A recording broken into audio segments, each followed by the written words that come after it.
The first leg of our summer adventure takes us to Japan.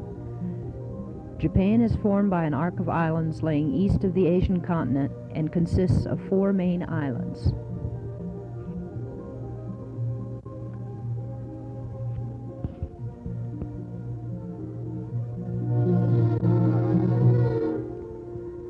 This is the Diet Building in downtown Tokyo. The Diet, perched on a hill, has as its landmark a massive central tower, materials produced only in Japan.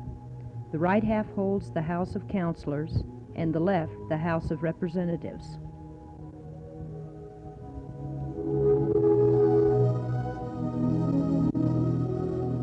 This is downtown Tokyo, or the Inn District. Inn literally means coinage, and was so named because there was a mint here some 300 years ago. Ginza is the Shogun.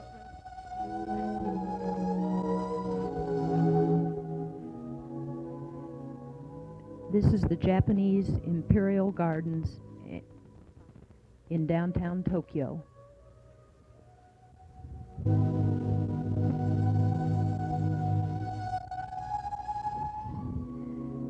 This is the Asakusa Shrine, dedicated to the Kannon Goddess of Mercy. You will notice the big paper lantern, 14.8 feet high. Inside are beautiful paintings on the ceiling and a huge bronze incense burner out front. These are all fascinating, and many Tokyoites come here to worship.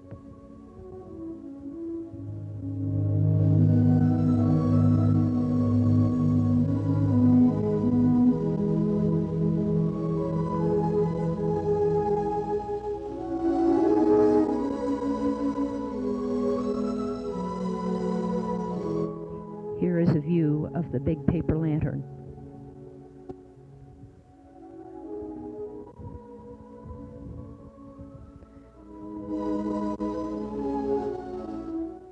This is the beautiful shrine in Nikko. It is both Buddhist and Shinto.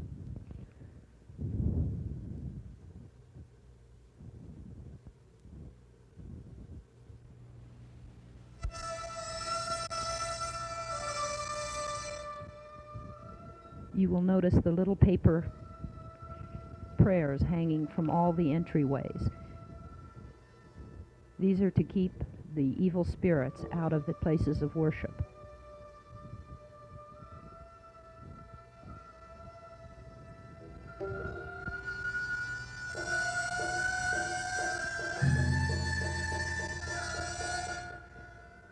The glories of Nikko are twofold.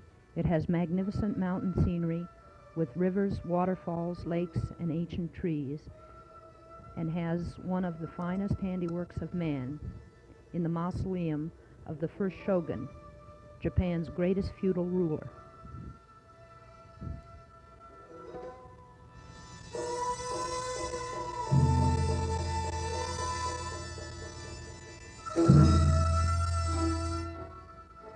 This is one of the many entranceways to the shrine. One enters the shrine through Cedar Avenue. The stately rows of ancient Japanese cedars in this area are an impressive sight.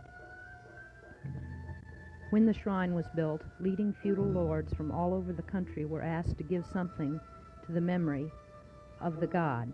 One lord could afford little and hit upon the idea of contributing thousands of sapling trees to line the avenue approaching the shrine.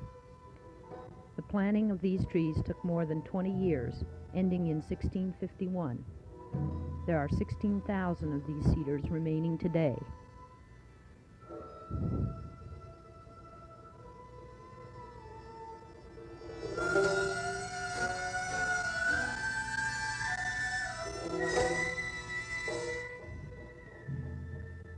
Here all the tours are lined up to go into the sacred shrine, temples, and the art of Shinto is still practiced in many of these.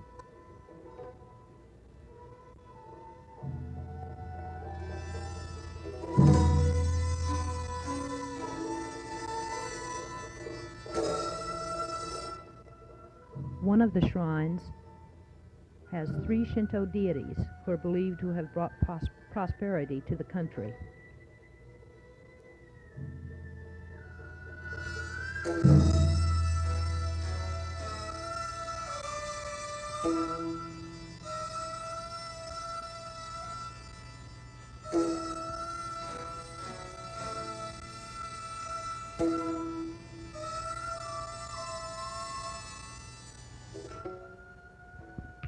This is a ceremonial litter still used today. It takes 12 men to carry this. The monks are always selling good luck charms, and you can buy a prayer.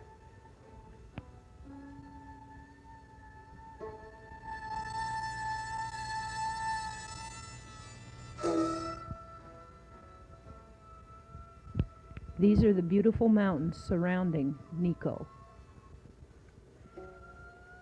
This is the Kegon waterfall, measuring 316 feet high, 33 feet wide, and has a drop of 66 feet.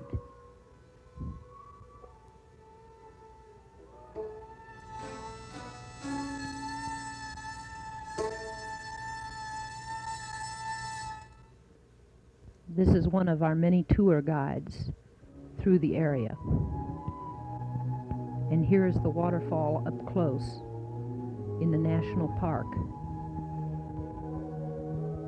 The water for this great fall surges out of Lake Chinzunji.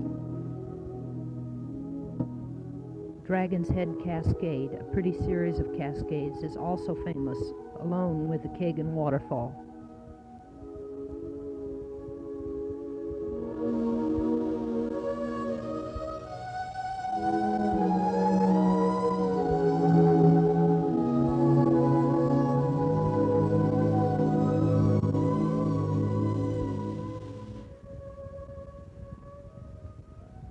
Here is another beautiful vista of the mountains around Nikko.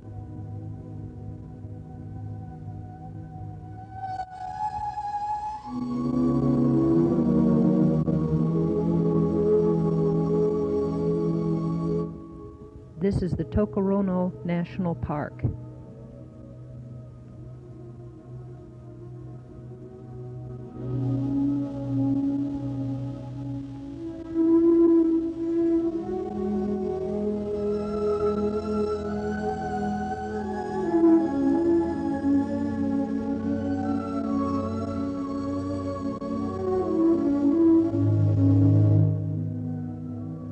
These are the cascades in the national park.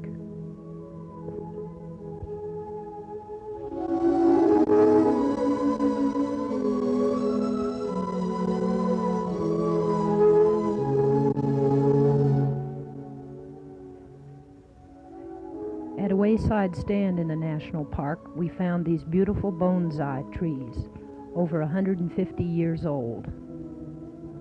This is an ancient Japanese art. It is not dwarfing trees.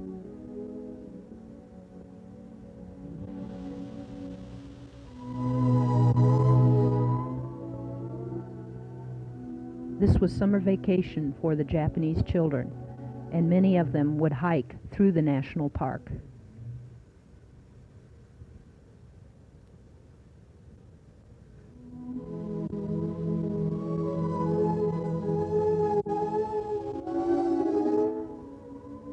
On our way out of Tokyo, we stopped to see this magnificent Buddha.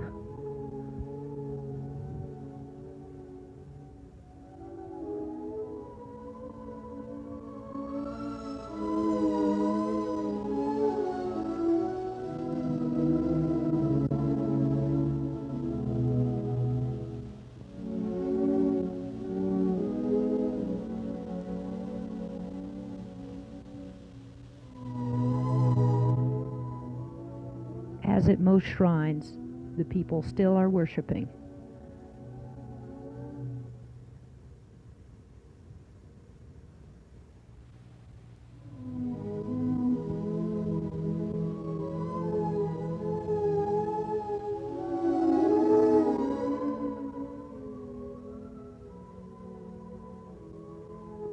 One gets a drink here to purify your soul before you go in to worship.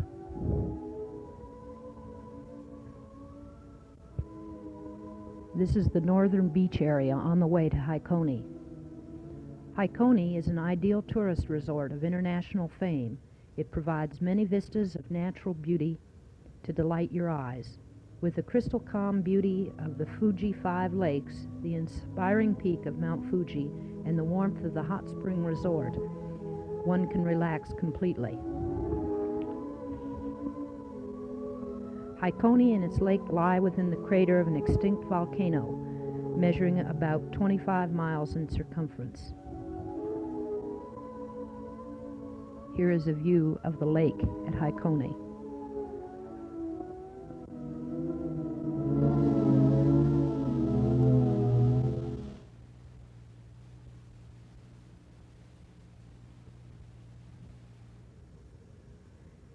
Three principal mountain peaks laying within the crater show traces of ancient as well as more recent eruptions. There is a shrine nestled in the densely wooded hillside at the foot of one of the mountains. It is said to have been founded by the priest in 750, one of the largest shrines in Japan.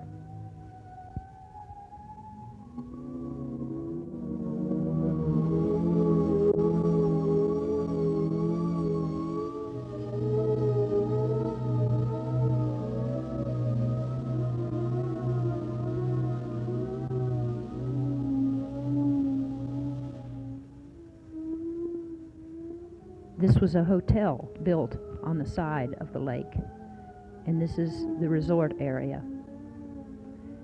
There is a cable car that goes up the side of the mountain, and on a beautiful day you can see forever.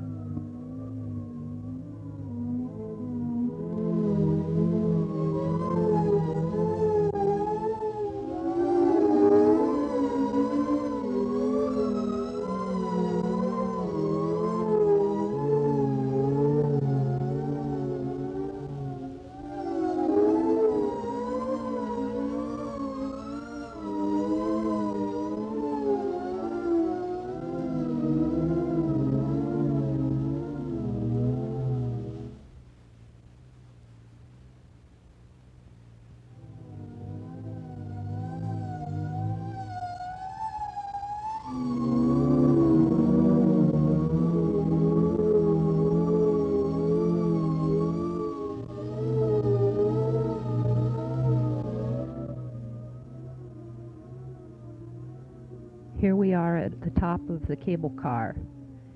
On a clear day, you should be able to see Mount Fuji. Here is a Shinto shrine on top of the mountain.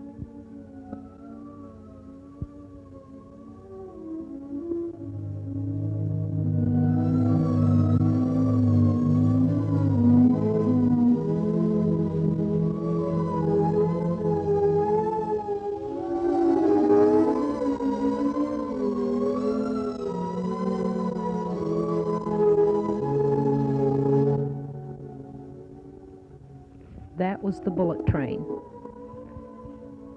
Japan's fastest and most modern mode of transportation. Travels at 130 miles an hour. We took this train to Kyoto, the ancient capital of Japan.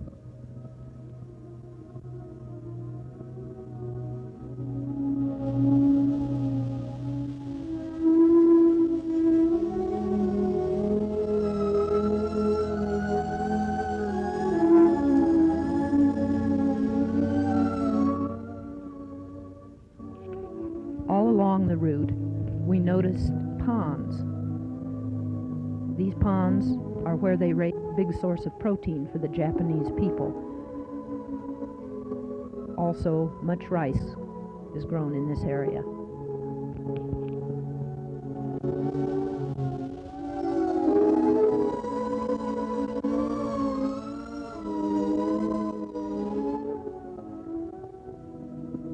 This is one of the many temples in Kyoto, which was the ancient capital of Japan. This is the Golden Pavilion, which was originally designed as a villa for a court noble. Later, it was turned into a Buddhist temple.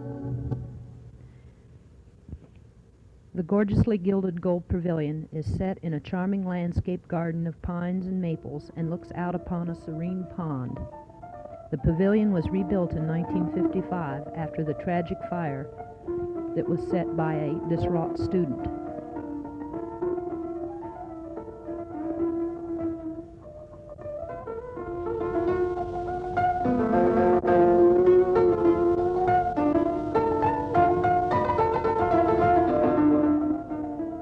This is a shot of an ancient cypress tree that was made into a boat using the bonsai method.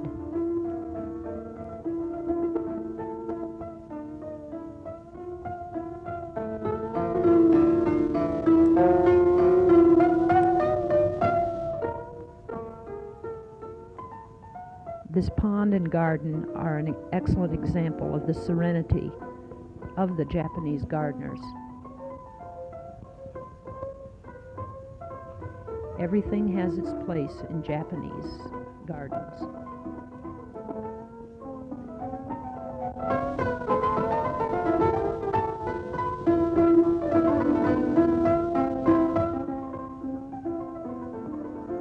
This is the old Imperial Palace, called Kyoto Gosho by the Japanese. It shows you the traditional style of Japanese architecture, which is characterized by simplicity, regularity, and refinement. The imperial family resided here until the Meiji Restoration, when the seat of the imperial court was moved to Tokyo. It is still used for the most important ceremonies, such as the enthronement of the emperor. The main buildings represent the style of architecture of the Heian period. To enter the palace, a permit is needed from the Imperial Household Agency. The application has to be made 1 month in advance.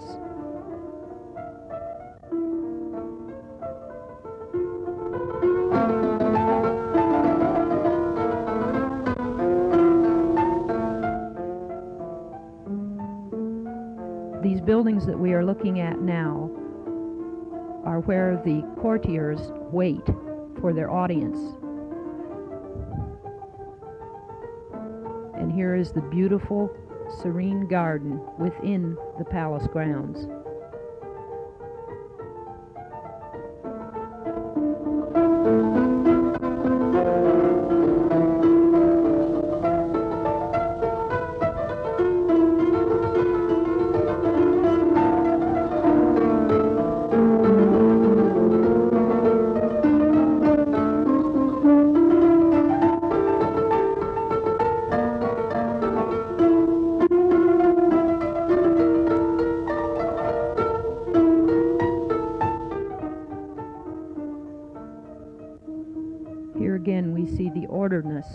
To the Japanese life, the beautiful simplicity of the lines in architecture. Everyone has a place in Japanese society. These women are weeding on their hands and knees.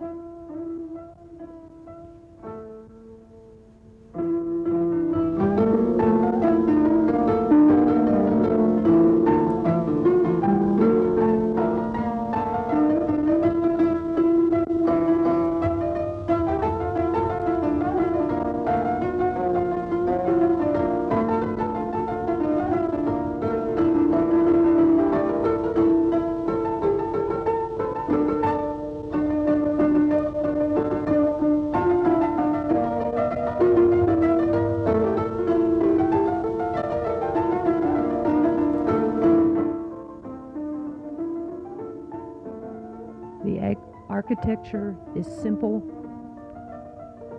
straight, and elegant.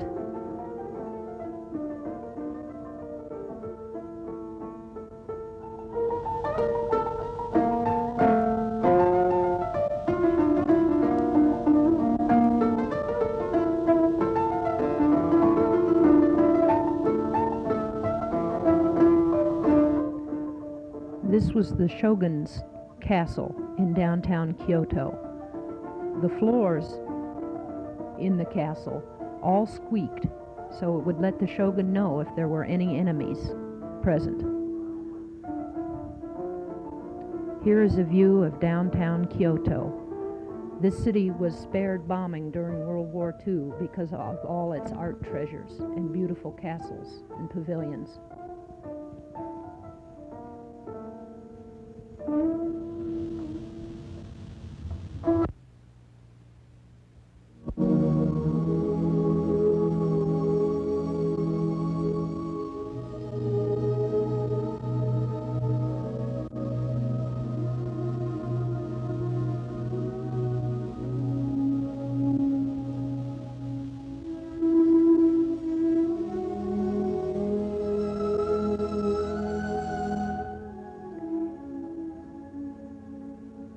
Every hotel, every home has its Japanese garden, and this was the garden at the Miyako Hotel, serene and lovely, a place where one can go out and gather their thoughts.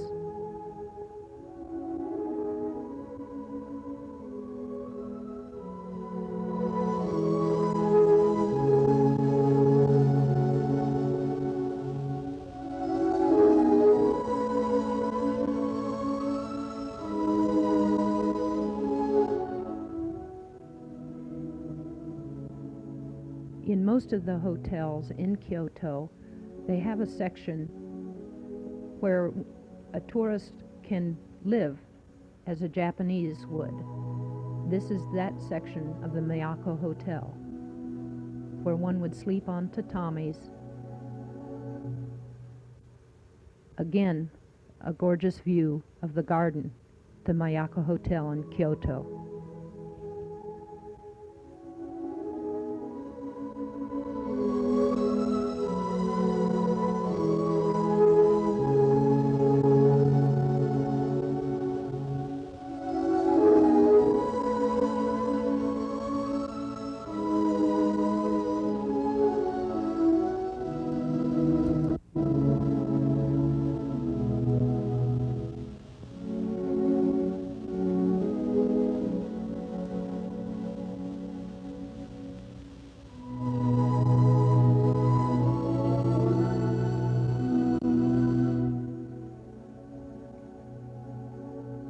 Every Japanese garden must have their koi, and here are the beautiful koi in the garden of the hotel in Kyoto.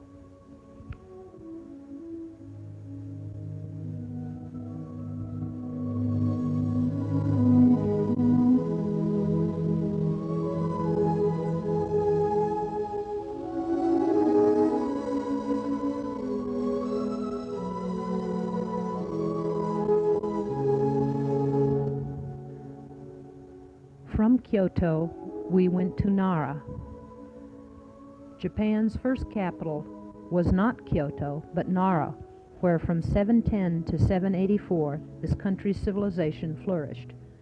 During the Nara period, Chinese influence began to assert itself with the introduction of Buddhism, the Chinese political system, and the Chinese attitudes towards art and language. Nara still has many Shinto shrines and Buddhist temples, in which you can explore Japan's distant background, but today it is a sleepy town living in the glory of its past.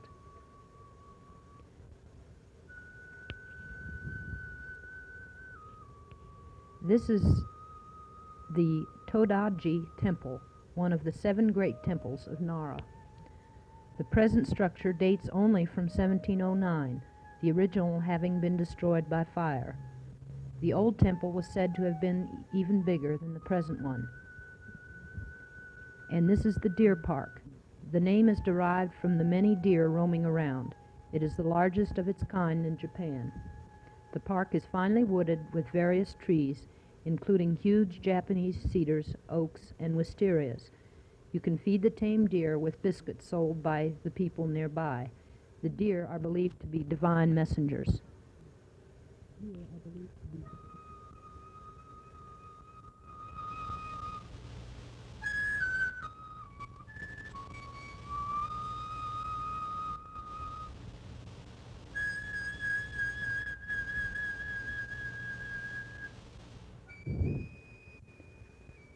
The deer may be divine, but they're very greedy for these biscuits.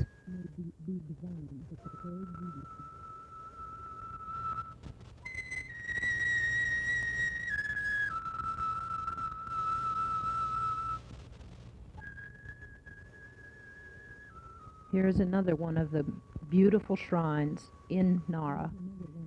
This one has been called the Shrine of the Lanterns. Each family in the area dedicated a lantern so that they would be remembered forever and ever. And now, today, descendants of these families come and put their prayers in their ancestral lanterns.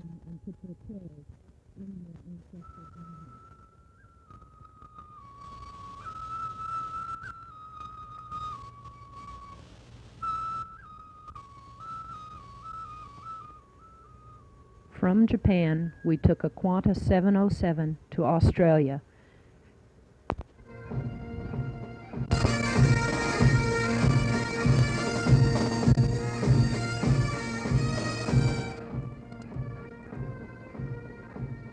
To all Australians, the big city, Sydney, has come a long way from the old convict colony of 1788. Nearly 3 out of Australia's 12 million people live here. It has the robust, hustling quality of a big cosmopolitan center with all the things you'd expect to find in it, including overcrowded streets and traffic jams. This is a view of the new Sydney Opera Center.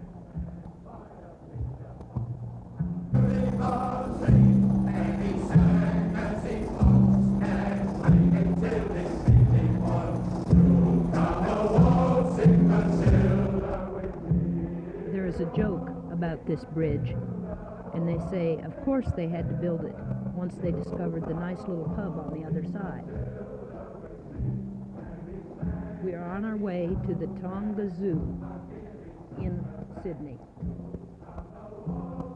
Here is a view of a hydrofoil.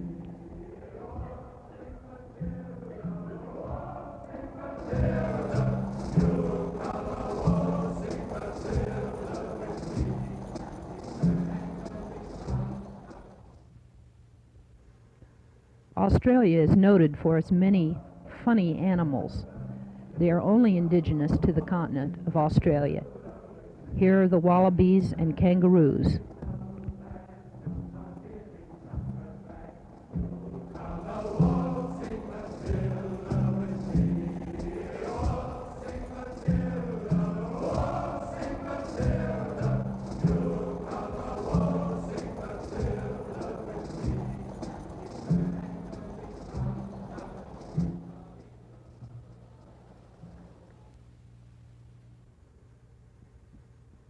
A shy kangaroo in the park. This is a wombat, only found in Australia. He decided to perform for us.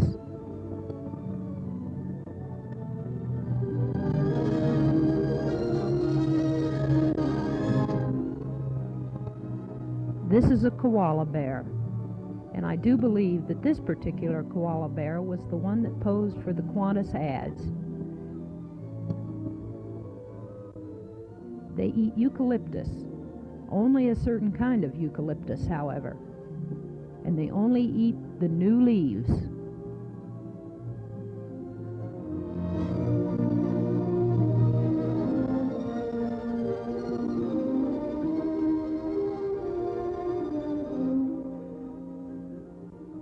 We decided to be brave souls and rent a car.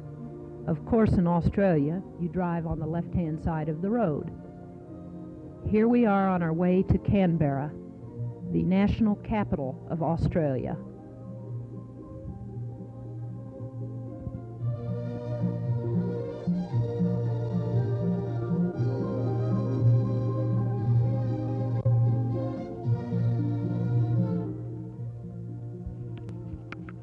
Canberra is the Garden City capital of Australia, with a population of 130,000, which is mostly relative to the diplomatic corps, politics, and the ministries. It is Australia's answer to Washington, D.C. It was designed by an American, Walter Burley Griffen, from Chicago, who won the 1911 competition.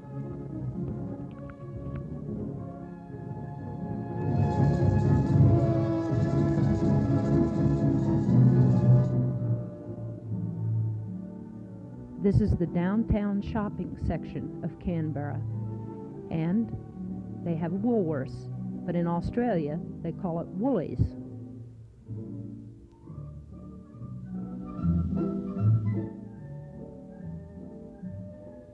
This is the one thing that caught my eye as a shopper. Chuck steak, 65 cents a pound.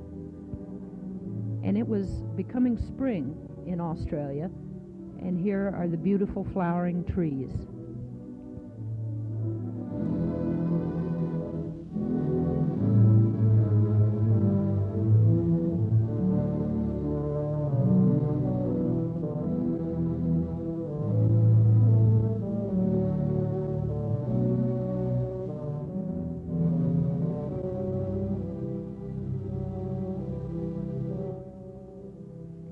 Canberra is laid out in circles. Being pilots, we decided to get a bird's eye view of Australia's capital. So we marched ourselves out to the airport and found an instructor that let us fly in a 172 Skyhawk.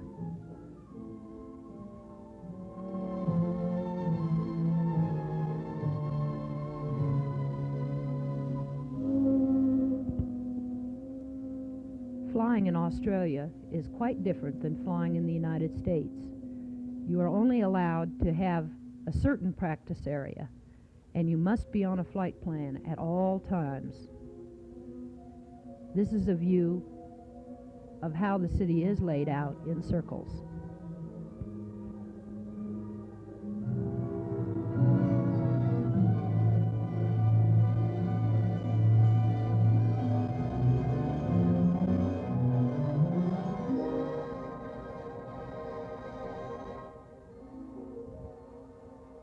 Canberra leaves the impression of freshness, cleanliness, and orderliness.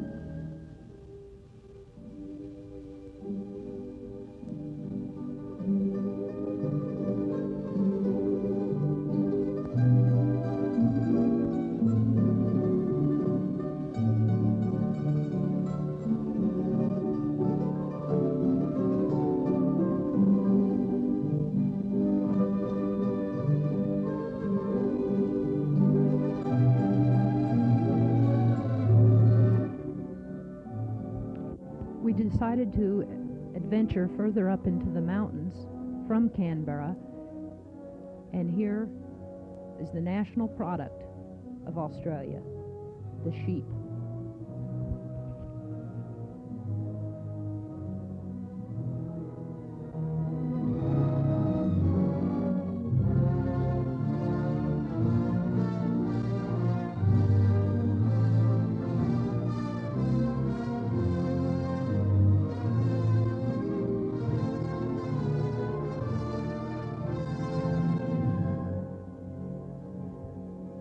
And since it was winter in Australia, being below the equator, we did have to find some snow.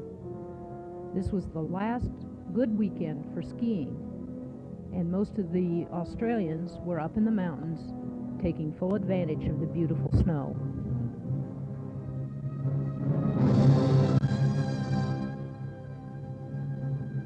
Tasmania is an island off the southern end of Australia. It is one of the 5 states in Australia with Hobart as its capital. Hobart is much like a New England town. The people are lovely, very friendly, and it was very cold.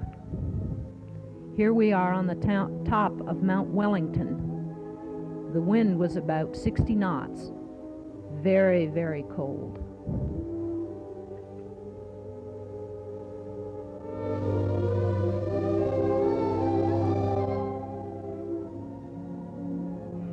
from Florida, we had to find a snowball. And here we are, about ready to throw it at the cameraman.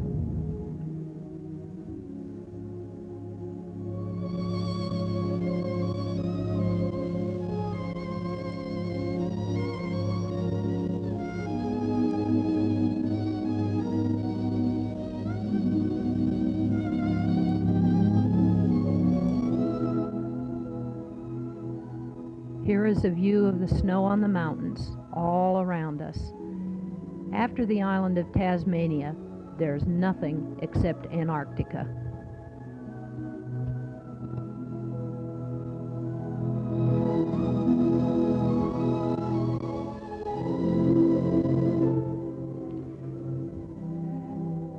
A big tanker one night decided to go off the beaten path, and they broke the one bridge from each side of Hobart.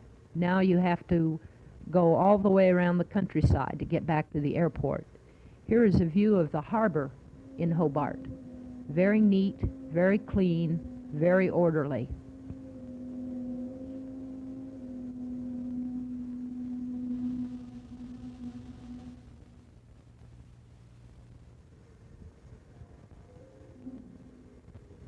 Because of the politics involved, they say the bridge will not be rebuilt for 5 years. Tasmania boasts the only casino in Australia. Many Tasmanians dislike having it here because they say their populace on a cold winter's night has nothing to do but go gamble their money.